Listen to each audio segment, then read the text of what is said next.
Let's go ahead and get into the rewind. Weekly Rewind. You like that drop? I do very much. You know who likes it more? Who? Mike Evans. Mike Evans enjoyed that drop. I see what you did just there. a little bit more. All right, let's get into the news. We'll get into that. Pittsburgh Steelers quarterback Ben Roethlisberger has a midfoot sprain. We're hearing 1 to 2 weeks. As of now, that's what we're hearing. But it's ridiculous because they were worried about Lisfranc, and now I'm hearing it's not a Lisfranc injury. A midfoot sprain as of now.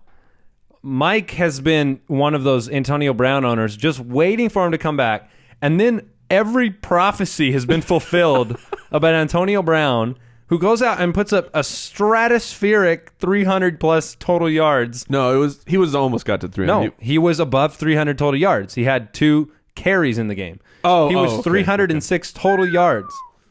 It's pretty good. And now Big Ben goes down, and he is, from what I understand, he's been weeping in the corner of his room for quite a while. Yeah, Mike asked us to allow him to put Antonio Brown on the IR spot while Big Ben is out. That was funny.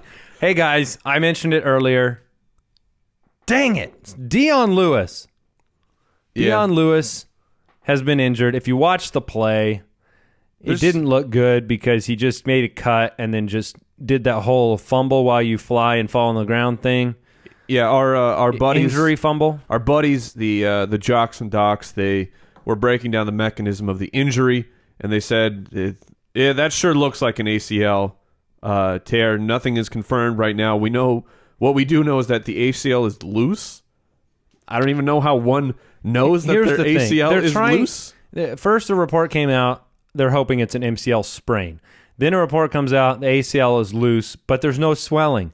But swelling doesn't happen on these injuries until overnight, so we don't know anything. They'll get the MRI. The dude was crying while he walked off the field. I'm not expecting good news. No. All right. Eddie Lacy exited week... Okay, hold on. Let me go back. That's ridiculous that I moved on. Dion Lewis, if he's out, what is the... Do you sign Bolden or James White? Because I honestly don't think I know who would play week to week. James White had been the guy when Lewis was out before. Amendola is really the guy that ends up stepping up in the absence. But then Bolden had a touchdown and played good yesterday. Help me. Yeah, that's tough. I would go LeGarrette Blount. I think he's owned. No, I know. I'm just saying I think he's the one that gets the biggest benefit. Him and Amendola. Those two guys are the guys that I think get a bump up in their production. And you can run after, I would say it would be White. That would be my guess. That's the best I can offer as a guess. But I don't know that White's going to be able to produce anything near what Dion Lewis produced. A lot of what you saw Dion Lewis do. And if he makes one mistake, he won't play again. Yeah, he's not the same player. So here's my question: if LeGarrette Blount is in fact the beneficiary to this, what does this do to Tom Brady's video game fantasy scores? Because I don't agree that he would be the beneficiary. So who do you think it is? I think that it will be a rotation of those two backs in Amendola. And it hurts Brady. Overall, it hurts Brady because the screen game had become just like another edge to the sword, so to speak, right? Where he just was... It's a triple-edged sword. He was carving up... Triangle sword. There was Edelman, and there was Gronk, and there was now LaFell back, and Lewis was taking... He could take a screen that looked like it was getting nothing and get Brady 10, 20, 30 yards. And... It stinks. It stinks for them. It stinks for Lewis, who had recovered from injuries and finally was part of a good team. But we're moving on. We'll have to see what happens on the report. And if we find out during the show today, I'll let you know with a depressed voice. All right. Chargers tight end Ladarius Green listed as doubtful tonight. I don't expect him to play. Gates should be in there. Matt Forte and Eddie Royal have been ruled out. Is Marquise Wilson if he had to? Oh, yeah. Absolutely, to me. Big guy. He's stepped up in the past when he's gotten the opportunity. Yeah, with Royal out and the points that are going to fly around tonight, Vegas has it as a high-scoring game. Definitely think he's playable, streamable. Eddie Lacy exited with a groin injury and an injury to his pride. Oh, say that it was his groin? Yes, his pride and groin are identical. He was basically phased out of the whole game. He fumbled. He did nothing. Starks put up a good game. Official bust.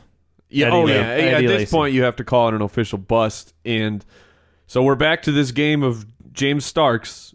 Is he the guy? Probably. Yeah. But I wouldn't feel super great about it. It's not like one of those think you can situations. It's not a D-Will situation. Oh, no. Well, no, of course not. But I think you can feel pretty confident. James Starks, and he looks good in the screen game. Yeah, he does. And they need pass catchers right now. They're still not getting the separation they need. I read a stat this morning that the Packers are converting like 34% of their third downs. Oh, and they were 47% last year. That's a pretty big difference. Yeah, I mean, in the land of the concussed, Teddy Bridgewater, Latavius Murray both went out with a concussion. Man, Teddy Bridgewater went out. He went to sleep. That was ridiculous. It's a terrible, terrible play. Bush League crap, really. Yeah. I mean, just Really? disgusting so, Bush yeah. League crap. Really? I watched it and I didn't think it was it certainly was not as Bush League as the eye gouge. Oh, yes. That's on a different level. That's on a different We level. could talk about that, I guess. mean, I see quarterbacks slide all the time and get hit on their slide. Every game it happens a little bit, and that one was like the elbow came. I don't know. Was it an illegal? Why don't you hit? ask Mike Zimmer what he Absolutely. thinks about the play? Oh, I know. I saw that. He said he was going to. He's going to go full Street Fighter on him. He looked like he was gonna. Hadouken! You ever see? Honestly, you seen Inside Out with the kids? Yes. He looked like anger. You know, I think that while I appreciate the fact that he's standing up for his players and basically telling his players, "Hey, I got your back. I would fight for you." That to me was like a childish. Like, All right, would you ever imagine Bill Belichick doing that? Pro concussion, Jason Moore. Pro concussion. You're for concussion. I love Latavius Murray. right. LaShawn McCoy shoulder injury. Mike, what's the latest? It's according to LaShawn McCoy, he could have gone back in the game, but the Bills had a comfortable lead. Carlos Williams was looking good already, so there was no reason for the Bills to reinsert him. They do have a game on Thursday night. Apparently, Shady McCoy will still be getting an MRI on the shoulder, so we're awaiting news on that. What? There's a finger up. You're good. I had one more thing I want to add before we move on. And so I think that he's going to play, but if we're going to do a sneak peek, Yeah, it's called a sneak peek of waivers, Carlos Williams is going to be pretty hot on that list. I just wanted to add one other injury. Nick Mangold re-aggravated his neck injury, which is very significant. That the Jets' offensive line, Ivory's numbers are an illusion because he scored 2 touchdowns, but he's averaging about 1 yard per carry when the offensive line's been hurt. And now Nick Mangold Thursday night. Monitor that. It's not like you're sitting Ivory, but it might be bad with no Mangold.